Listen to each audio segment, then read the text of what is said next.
ഒരു വലിയൊരു ആർട്ടിസ്റ്റ് ഉണ്ടായിരുന്നു സെറ്റിൽ.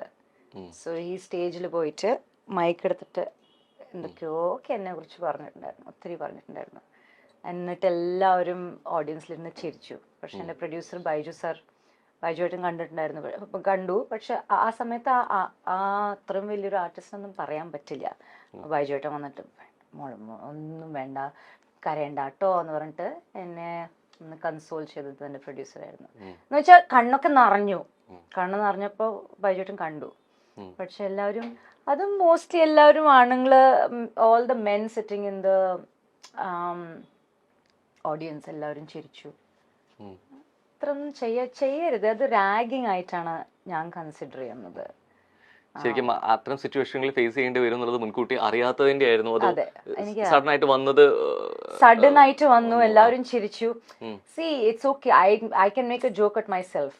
എനിക്ക് അത്രയും സെൻസ് ഓഫ് ഹ്യൂമർ ഒത്തിരി ഉണ്ട്. I don't take it so seriously. പക്ഷെ ഡേ 1 ഇത്രയും വലിയൊരു ഷോ നമ്മള് ആങ്കറിങ് ചെയ്യുമ്പോൾ എല്ലാം ഇങ്ങനെ പിടിച്ചു വെക്കുമ്പോൾ ഒരു ടെൻഷൻ ഉണ്ടാവും. പിന്നെ തന്നെയാണ് ഞാൻ അവിടെ ഞാൻ ആരും അറിയില്ല, നോ ബഡി. എല്ലാവരും ഞാൻ ഇന്ന് രാവിലെയാണ് ഫസ്റ്റ് ടൈം കണ്ടിരിക്കുന്നത്. അപ്പോൾ ചെറിയ ഏജും കുറച്ച് കുറവാണ്. അപ്പോൾ ആ സമയത്ത് ഇത്രയും ടെൻഷനിൽ പെട്ടെന്ന് ഇങ്ങനെ ആരെങ്കിലും എടുത്തു വെച്ച് പറഞ്ഞാൽ, അതും വെറുതെ ചെറിയ ജോക്കൊന്നുമല്ല, ഒത്തിരി ഇഷ്ടപ്പെട്ടു. അതൊരു അറ്റ്ലീസ്റ്റ് ഒരു 2-3 മിനിറ്റ്സ് എന്നെ കുറിച്ച് ഇങ്ങനെ ബാക്ക് ടു ബാക്ക് പേരെടുത്ത് വിളിച്ച് കളിയാക്കുക മൈക്കിൽ സ്റ്റേജിൽ നിന്നിട്ട്. സോ ഇറ്റ്സ് മനസ്സിൽ തട്ടും. ട്രാക്ക് തന്നെയായിരുന്നു 100%. മലയാളം കണ്ട ഏറ്റവും ഹിറ്റ് ഷോ കൂടിയാണ് ആക്ച്വലി വോഡഫോൺ അല്ലെ, കോമഡി സ്റ്റാർ. ഒരു തുടക്കക്കാരി എന്നുള്ള രീതിയിലേക്ക് കിട്ടിയ സ്വീകാര്യതയും വളരെ വലുതായിരുന്നു അല്ലെ, ഒരു ആങ്കറായിട്ട് ഇത്രത്തോളം പോകും. പക്ഷെ എന്തുകൊണ്ട് അവിടെ പെട്ടെന്ന് കുറച്ച് നാളുകൾക്ക് ശേഷം അവിടെ ആങ്കറായിട്ട് ശ്രുതി മേനോനെ കാണുന്നില്ല? ജഡ്ജസ് ആണെങ്കിലും ബാക്കി ക്രൂ ആണെന്നുണ്ടെങ്കിലും ബാക്കി എല്ലാവരും അതേപോലെ തന്നെ നിൽക്കുന്നു.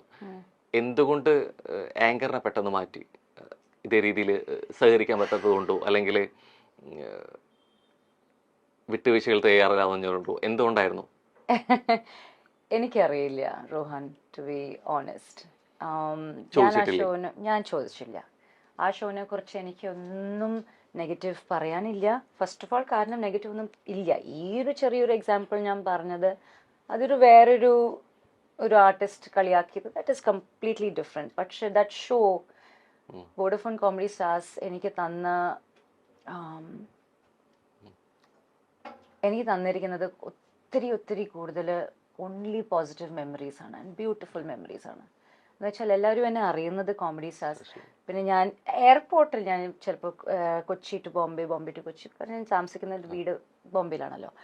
ആ സമയത്ത് എയർപോർട്ടിൽ കാണുമ്പോഴും എന്നോട് ഇങ്ങനെ ബ്രേക്ക് എടുക്കുന്ന സമയത്ത് ഞാൻ എൻ്റെ കൈ ഇങ്ങനെ മുകളിൽ ചെയ്യുന്നത് അവർ ചെയ്യിപ്പിച്ചിട്ടുണ്ട്. Fans and audience and public use to come to me and say, ചേച്ചി ഇങ്ങനെ ഒന്ന് കൈ ചെയ്തിട്ട് ഒരു ഫോട്ടോ എടുക്കണം. അങ്ങനെ അത്രത്തോളം എന്നെ നോട്ടീസ് ചെയ്തത് കോമഡി സ്റ്റാർസിലൂടെയാണ്.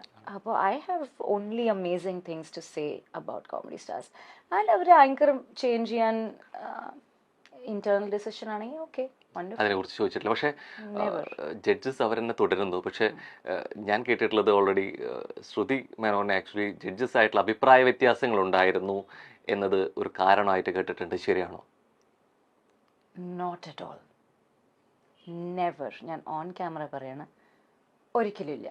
ഇതാരെങ്കിലും റൂമേഴ്സ് സ്പ്രെഡ് ചെയ്തതായിരിക്കും. കാരണം ജഗദീഷ് ഏട്ടൻ വാസ് ലൈക്ക്, എന്താ പറയുക, ജഗദീഷ് ഏട്ടനെ പെർഫോം ചെയ്യുമ്പോൾ, അവിടെ ജഗദീഷ് ഏട്ടൻ സംസാരിക്കുമ്പോൾ, അല്ലെങ്കിൽ ഗ്രീൻ റൂമിലിരുന്ന് മേക്കപ്പ് ചെയ്യുമ്പോൾ, പാടുമ്പോൾ, എന്ത് വേണമെങ്കിലും ചെയ്യുമ്പോൾ ഒരു പഠിക്കാൻ പറ്റുന്ന ഒരു ബുക്കാണ് ജഗദീഷ് ഏട്ടൻ. About life, about you get to learn so much from him. ഒരിക്കലും ഇല്ല. പ്രൊഡ്യൂസേഴ്സിൻ്റെ കൂടെ ഒരിക്കലും ഒന്നും ഉണ്ടായിരുന്നില്ല. ബൈജുവേട്ടൻ, ഇപ്പോഴും ബൈജുവേട്ടൻ ഞാനും ഇടയ്ക്കിടെ സംസാരിക്കും. അങ്ങനെ പറഞ്ഞവർ തെറ്റാണ് പറഞ്ഞിരിക്കുന്നത്. ഇറ്റ്സ് എ ലൈ, ആബ്സല്യൂട്ട് ലൈ. അങ്ങനത്തെ ഒന്നും ഉണ്ടായിട്ടില്ല. തീർച്ചയായിട്ടും അന്ന് ഷോ ചെയ്തുകൊണ്ടിരിക്കുന്ന സമയത്ത് സ്വാഭാവികമായിട്ട് ഭയങ്കരമായിട്ടിരുന്ന അല്ലെ വ്യക്തിയായിരുന്നു കൂടിയായിരുന്നു. പിന്നീട് അങ്ങോട്ട് അല്ലെ ഷോയ്ക്ക് കണ്ടക്ട് ചെയ്ത് പിന്നീട് അവിടെ നിന്ന് കിട്ടിയ അവസരങ്ങൾ വളരെ വലുതായിരുന്നു. നമ്മൾ വോഡഫോൺ കോമഡി സ്റ്റാർ പിന്നെ കണ്ടത് അതിൻ്റെ അടുത്തൊരു സീസൺ ഏകദേശം 8 വർഷത്തോളമൊക്കെ നീണ്ട് ഇത്രത്തോളം ഹിറ്റായിരുന്നു. ശരിക്കും അടുത്തൊരു ആങ്കർ വരുന്നു, അവർക്ക് ഇത്രത്തോളം റീച്ച് കിട്ടുന്നു, ആ ഷോ ആ വ്യക്തിയുടെ പേരിലും കൂടി അറിയപ്പെടുന്നു എന്നുള്ളത് ഇത് അറിയുന്നത് ഒരു കലാകാരൻ എന്നുള്ള നിലയിൽ സന്തോഷമാണോ അത് എനിക്കുണ്ടായിരുന്ന അവസരം നഷ്ടപ്പെട്ടു എന്നുള്ള രീതിയിൽ ഒരിക്കലും ഇല്ല. എനിക്ക് ഞാൻ വോഡഫോൺ കോമഡി സ്റ്റാർസിനെ ക്രിയേറ്റ് ചെയ്ത ആ എക്സൈറ്റ്മെന്റ് എന്റെ അഭിപ്രായത്തിൽ ആരും ചെയ്യാൻ പറ്റിയിട്ടില്ല, ആർക്കും ചെയ്യാൻ പറ്റിയിട്ടില്ല. ഇല്ല. ആരൊക്കെ പിന്നീട് വന്നു കഴിഞ്ഞാലും ശ്രുതി മേനോൻ ചെയ്തു വെച്ച തട്ട് അല്ലെ, ആൾക്കാർ പറയട്ടെ, നിങ്ങൾ പറയൂ. ആ ഡെഡിക്കേഷൻ, ആ ഒരു എനിക്ക് കിട്ടിയത് ഞാൻ തിരിച്ചു വോഡഫോൺ സ്റ്റാർസിന് കൊടുത്തിട്ടുണ്ട്, 100% കൊടുത്തിട്ടുണ്ട്. ആൻഡ് എൻ്റെ അഭിപ്രായത്തിൽ അത് ഞാൻ എന്താണ്, അതൊരു കോൺഫിഡൻസ് വെച്ചിട്ടാണ് ഞാൻ പറയുന്നത്. I'm not saying it because I'm not a bad human being. പക്ഷെ ഞാൻ കോൺഫിഡൻസിന്റെ കാരണമാണ് ഞാൻ പറയുന്നത്. ഞാൻ എൻ്റെ അഭിപ്രായത്തിൽ ഞാൻ ചെയ്തത്ര എത്തിയിട്ടില്ല. Also I M so surprised. ഇപ്പൊ രോഹൻ പറഞ്ഞിട്ടാണ് ഞാൻ കേട്ടിരിക്കുന്നത് ഈ റൂമേഴ്സ്, ജഡ്ജസിന്റെ കൂടെ അഭിപ്രായ വ്യത്യാസം.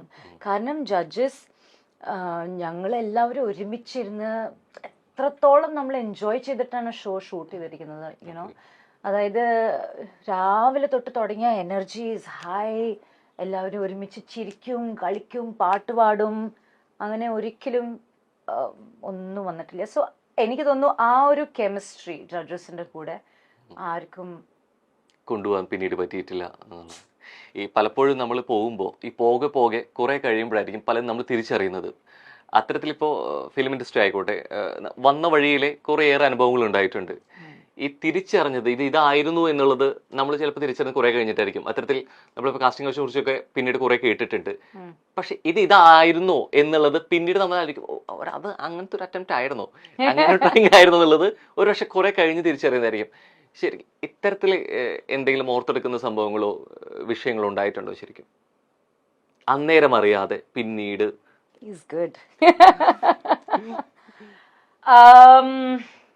തീർച്ചയായിട്ടും ഉണ്ട്. അഗൈൻ ഞാനൊരു ഫ്രണ്ട്ലി നേച്ചർ ആയൊരു പേഴ്സണാലിറ്റിയാണ്. പ്ലസ് കേരളത്തിൽ നല്ല ഞാൻ പഠിച്ചതും വളർന്നതും ബോംബെയിലാണ്. അപ്പോൾ ഞാൻ നേരത്തെ പറഞ്ഞ കൾച്ചർ ഷോക്കിൻ്റെ പോലെ ഞാൻ ഓപ്പണായിട്ട് സംസാരിക്കുമ്പോൾ ഞാൻ പടങ്ങളൊക്കെ ചെയ്യുമ്പോൾ ചില ആക്ടേഴ്സ്, സീനിയർ ആക്ടേഴ്സ്, വളരെ പോപ്പുലറായ ആക്ടേഴ്സ്, അവരുടെ ഒരു ഇംപ്രഷൻ എന്ന് വെച്ചാൽ ഈ കുട്ടി ലൂസ് ക്യാരക്ടേർഡാണ്. അത് ഞാനല്ല, എനിബഡി, ഏത് പെൺകുട്ടിയായാലും ശരി. പിന്നെ പെൺകുട്ടികളെ ഒരു പ്രോപ്പർട്ടി, ഇത് നമ്മുടെ പ്രോപ്പർട്ടി ആണ്, എൻ്റെ പടമാണ്, അപ്പോൾ എൻ്റെ പ്രോപ്പർട്ടിയാണ്, ആ രീതിയിൽ ബിഹേവിയർ ഉണ്ടായിരുന്നു. അത്ര ഞാൻ എക്സ്പീരിയൻസ് ചെയ്തിട്ടുണ്ട്. അത് എന്നോട് ചോദിച്ചിട്ടുണ്ട്,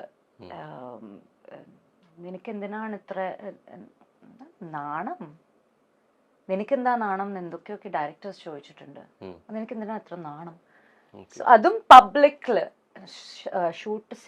സെറ്റിൽ നിൽക്കുമ്പോൾ, ഷൂട്ട് ചെയ്യുന്ന സമയത്ത് ഓവർ ദ മൈക്ക്, അങ്ങനത്തെ ഹറാസ്മെന്റ്, ചെറിയ ഹറാസ്മെന്റ്സ് ഞാൻ എക്സ്പീരിയൻസ് ചെയ്തിട്ടുണ്ട്. ചെറിയത് ഞാൻ പറയുന്നത് ചെറുതല്ല, പക്ഷെ ഐ സേ സ്മോൾ, കാരണം ഇപ്പോഴും ഇൻഡസ്ട്രിയിൽ നമ്മുടെ പെൺകുട്ടികൾ ചിലപ്പോൾ ഹറാസ്മെന്റ് ഇതിനേക്കാളും ഞാൻ എക്സ്പീരിയൻസ് ചെയ്തേക്കാളും വലിയ എക്സ്പീരിയൻസ് ഉണ്ടാവാൻ.